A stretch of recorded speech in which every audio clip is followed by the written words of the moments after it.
হ্যাঁ আসেন আসেন, আপনারা কে কোথায় আছেন? আসেন আসেন। হ্যাঁ, আমার ওষুধের মূল্য হচ্ছে মাত্র 20 টাকা, 20 টাকা, 20 টাকা। আপনাদের স্বপ্ন দোষ এবং যেখানে সেখানে পায়খানা করা এবং স্বপ্ন দোষ, এই একবার এই ওষুধ খেলে আপনাদের সমস্ত কিছু চলে যাবে। আসেন আসেন আসেন। হ্যাঁ বাচ্চা ধনেরা, বলেন বলেন কি হয়েছে, কি আপনাদের কি সমস্যা, বলেন বলেন।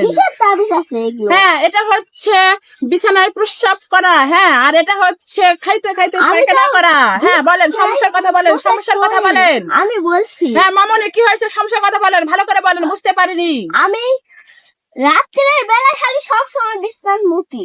ও আচ্ছা আচ্ছা, তুমি রাতের বেলা সবসময় বিছানায় মুতে দাও? হ্যাঁ, আমিও। হ্যাঁ, তোমার কি সমস্যা বলো। খেতে খেতে পায়খানা করে দিই। ও তুমি খেতে খেতে পায়খানা করো? হ্যাঁ হ্যাঁ, সমস্ত রোগের ওষুধ আছে আমার কাছে, সমস্ত রোগের ওষুধ আছে, আসেন, কোনো সমস্যা নেই। 20 টাকা, অনলি 20 টাকা, 20 টাকা, 20 টাকা। তো এই যে মামনি, এটা তুমি তোমার বিছানায় রাখবে। হ্যাঁ, আর একটি তুমি তোমার কোমরে বেঁধে রাখবে, তাহলে দেখবে তুমি কখনো আর বিছানায় মুতবে না, ঠিক আছে? এই যে নাও।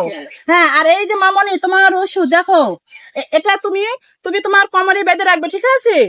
আর তুমি যেখানে শুয়ে থাকবে সেখানে রাখবে, তুমি খেতে খেতে আর কখনো পায়খানা করবে না। হ্যাঁ আসেন আসেন, আমার ওষুধের কেরামতি খুব ভালো, আপনারা দেখে যান, নিজের চোখে দেখে যান। হ্যাঁ, তাই তো আমি বলেছি, হাই রে কলিকাল কুত্তার ফুটকিত লাল ঝাল, বিলাইয়ের ফুটকি সাদা বড়ি, এই নিয়ে আমি খুব রাজি করি, খুব রাজি করি, খুব রাজি করি।